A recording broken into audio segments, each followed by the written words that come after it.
It's 8 p.m. and here are our top stories. One thief's greed turns into trouble for Bear Creek. We're guessing at this point about 200 gallons of diesel fuel were spilled. Hundreds of gallons of fuel pouring from a semi-truck Someone had drilled a hole in one of his tanks. and turning into an environmental nightmare. This was a very big spill.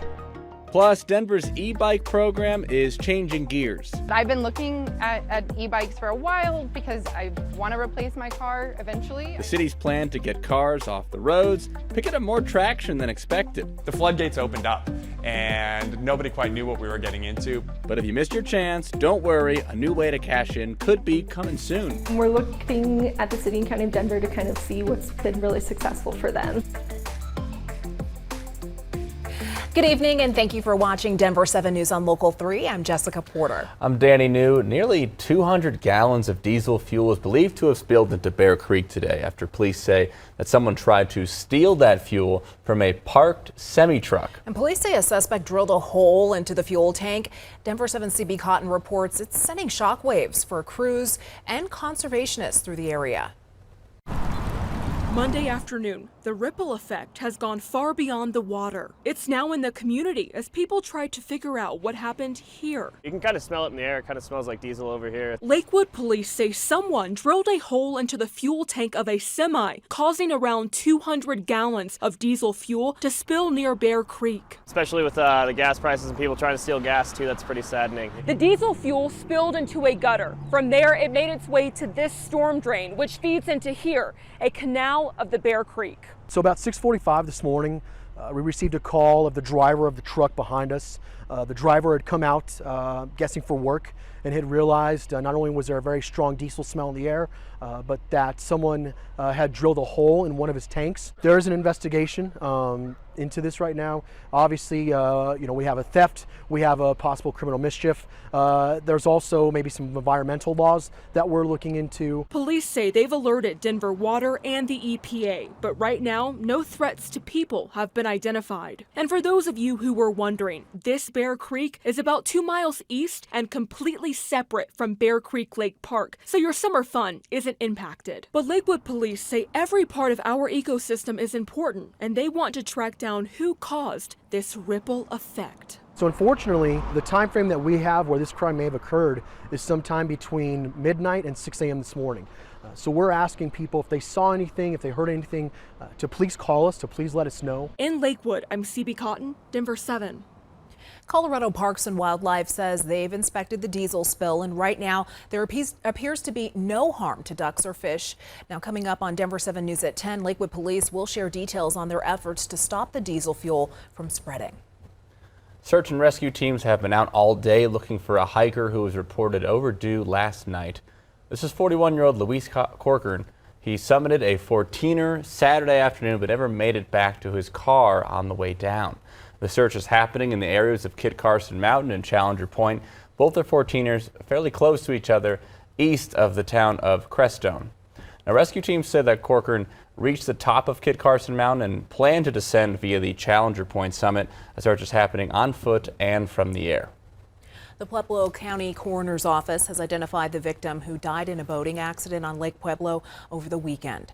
32-year-old Arlie Rodriguez Lopez of Pueblo died Saturday, according to officials. Details are limited, and the coroner's office is working to determine the official cause of death. Just 2 days prior, a 22-year-old died in a swimming accident at Lake Pueblo State Park. It's been a deadly year on the water in Colorado. 22 drowning deaths have been reported, and if both recent deaths are confirmed as drownings, that count will rise to 24. For the most part, we're used to weather impacting flights at DIA, but apparently what happened this past weekend took it even further. So yesterday, 51 flights were diverted from DIA due to weather, and some passengers say that what happened after was just unexplainable to them. So Mara Holiday was flying home from vacation in Orlando when, quote, unfavorable winds diverted her flight to Cheyenne, Wyoming. She says she and her 2 girls were stuck on the hot plane, sitting on the tarmac for 7 hours. Mara says that according to the pilot, the runway was under construction and just too short to take off safely. I stayed on the plane. 20 people got off and all of the luggage onto the other rescue flight. This was such a breakdown on so many levels on the part of United, in that they didn't have any idea what to do. My back would hurt so much. Well, United has not answered our emails about what happened with Mars flight just yet. If you have a late or early morning flight out of the airport coming up, you should know that DIA has begun overnight road work along Pena Boulevard. Single and double lanes of both inbound and outbound Pena will be closed overnight, Sundays through Thursdays. Inbound lanes will close starting at 8 p.m. and outbound lanes will close beginning at 11. And then all lanes should be reopened the next day by 7 a.m. DIA officials are hoping to have the work finished by the end of August. Well, the city of Denver knew there would be interest in its e-bike rebate program, but they likely didn't expect this much. A new application system opened today to snag a rebate. However, so many people logged in at the same time that the system was a bit overwhelmed. The 2,000 rebates up for grabs today are already gone, and if you missed your chance this time, there will be others. Denver 7's Megan Lopez explains. We're here. We've got a couple of our master bike mechanics that are building two different bikes. At the Fatty Bike headquarters in Denver, things are on a roll. This production facility has been really busy the past couple of years as more people buy e-bikes. And now everybody knows somebody who has one, loves it.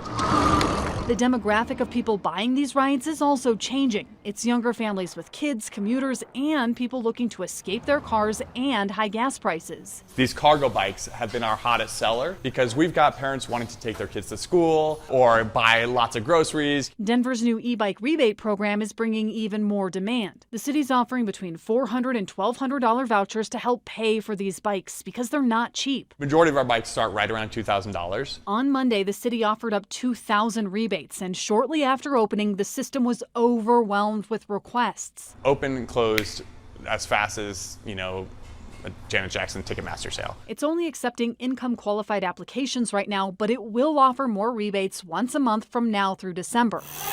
The rebate is fantastic. Emily Kleinfelter received an earlier rebate and loves her new e-bike. It's an investment for me. It's gonna replace my car, and it's ultimately it's still cheaper than buying a new car. She wants to see more people using them. This year, Colorado lawmakers also allocated $12 million for a statewide rebate program. We're still very much in the planning stages. Sarah Thorne is responsible for figuring out how it's going to work. I do want to make sure that the rebate amount is enough to kind of offset the cost of the bike, since they are expensive. Low and moderate income Coloradans can apply for those rebates, which Sarah says could be offered by January. She's hoping the program can buy 12,000 bikes, but we want to make sure that the amount is substantial enough, so it might be a little less than we had originally anticipated. Back at Fatty Bikes, their mechanics are rolling through the orders. I love seeing the city and now the state really stepping it up. Bracing for even more as these rebate programs ramp up. Megan Lopez, Denver 7. The city of Denver sent out a statement today apologizing for the system hiccups as a result of so many logging in at once today. They promised to honor the applications of any user who attempted to verify their email but were unable to do so. The next round of rebates opens on August 1st. According to the Washington Post, there are 2.5 million weddings planned this year in our country. But there's a problem. It's getting real hard to find a wedding dress. Factors like inflation, along with supply chain and labor shortages, have hit the wedding industry hard. For example, those at Danny West Bridal Boutique in Erie said that they have experienced issues with shipping delays and have had to increase prices to keep up with inflation. But they work closely with their designers, helping monitor which dresses may take longer to reach than their destination, which helps avoid some major issues. Certain designers have risen to the level that other designers can't keep up with. So we have some that we just rely on because they have quicker ship gowns. Tonight at 10, we're going to dive deeper into this and actually going to hear how this all changed my fiance's plans and why we're probably heading on the hunt for a dress a lot sooner than I expected. Yay!